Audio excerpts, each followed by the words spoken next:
علی فرید خواجہ صاحب کی نئی تعیناتی ہوئی ہے، ابھی بھی ایک تعیناتی ہونا باقی ہے۔ Securities and exchange commission of Pakistan سب سے اہم ترین ریگولیٹر ہے ہمارے ملک کا، یہ ایک تو یہ بتائے گا کہ پرائیویٹ سیکٹر کے لوگوں کو اب اس میں ریپرزنٹیشن مل رہی ہے، یہ کتنا خوش آئند ہے؟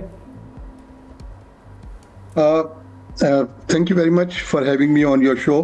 آپ کا یہ کہنا کہ پرائیویٹ سیکٹر کو ریپرزنٹیشن مل رہی ہے،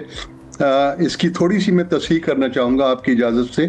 اور وہ یہ ہے کہ انفیکٹ یہ جو SCCP ایکٹ ہے یہ پرووائڈ ہی کر رہا ہے کہ اس کے اندر پرائیویٹ سیکٹر کی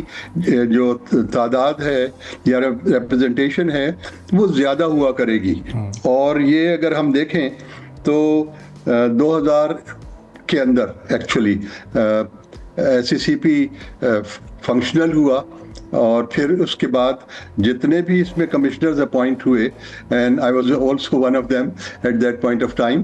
اور میں بھی پرائیویٹ سیکٹر سے تھا، تو majority of the commissioners come from the private sector, and they are to be professional in their respective fields, اور ان کو جو ہے نا ان کی انٹیگریٹی، ان کی ایفیشنسی، ان کا کنڈکٹ، یہ سارے جو ہیں یہ ابو پار ہونے چاہیے، جو کہ SCCP ایکٹ کی ریکوائرمنٹ ہے۔ صحیح۔ تو اب اطہر صاحب، یہ پرائیویٹ سیکٹر کی ہمیشہ سے اس بورڈ میں اکثریت رہی، جیسا بھی آپ نے بھی ہائی لائٹ کیا اس کو، لیکن اس کے باوجود بھی پرائیویٹ سیکٹر کو ہی ایز ریگولیٹر بڑی شکایات رہی ہیں securities and exchange commission of Pakistan سے کہ جو کمپلینز ہوتی ہیں ان کو وقت پر کنسیڈر نہیں کیا جاتا، ان پر کوئی جو کارروائی بنتی ہے وہ نہیں کی جاتی۔ تو یہ جو ایک گیپ رہا ہے کمپلیننٹ اور کمپلینٹس کو کنسیڈر کرنے کا، یہ اس کو آپ نے بھی ایکسپیرینس کیا خاص طور پر اس پچھلے 1-1.5-2 سال میں؟ دیکھیے، میں آپ سے بتاؤں کہ آپ کی جو کوشچن ہے اس کا جواب میرے پاس یہ ہے کہ ایک پرائیویٹ سیکٹر سے جب بھی SCCP یا کوئی اور ریگولیٹر کوئی رولز ریگولیشن بنائے تو اس کو چاہیے کہ وہ ایک meaningful and productive consultation کرے پرائیویٹ سیکٹر سے۔ اور اتفاق یہ ہے کہ جس پیریڈ میں میں تھا اس پیریڈ میں ہم almost on a daily basis private sector سے کنسلٹ کیا کر رہے ہوتے تھے، اور most of the laws, most of the rules and regulations یہ ہم نے جب بنائے تھے تو وہ پرائیویٹ سیکٹر کی پارٹیسپیشن کے بعد بنائے تھے۔ اور دوسری چیز جو ہے وہ یہ کہ آپ کا کہنا تھا، اس کے جواب میں میرا یہ آنسر ہے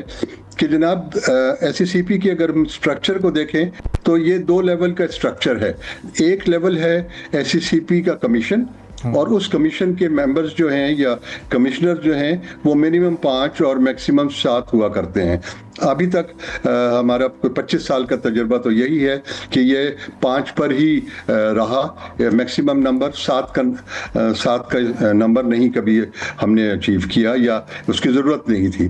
اور اس سے اوپر ایک لیول ہے اور وہ کہلاتا ہے پالیسی بورڈ، اور پالیسی بورڈ جو ہے اس کی ممبرشپ جو ہے وہ 11 افراد ہوتے ہیں، اور ان 11 میں سے بھی 5 ممبرز جو ہیں وہ ایکس آفیشو ممبرز ہوتے ہیں فرام دی گورنمنٹ سائڈ، جس کے اندر کہ SCCP کا چیئرمین بھی ہوتا ہے، جس میں اسٹیٹ بینک کا ایک ڈپٹی گورنر ہوتا ہے، منسٹری آف فائنانس کا، منسٹری آف کامرس کا، اور منسٹری آف لا کے سیکرٹریز ہوتے ہیں۔ تو یہ اور 6 لوگ جو ہیں یہ پرائیویٹ سیکٹر سے چوز کیے جاتے ہیں۔ تو اس طرح سے 11 آدمیوں کا ایک بورڈ ہوتا ہے۔ جو مین چیز ہے وہ یہ، جیسے میں نے کہا کہ کنسلٹیشن میننگ فل، یوزفل، پارٹیسپیٹیو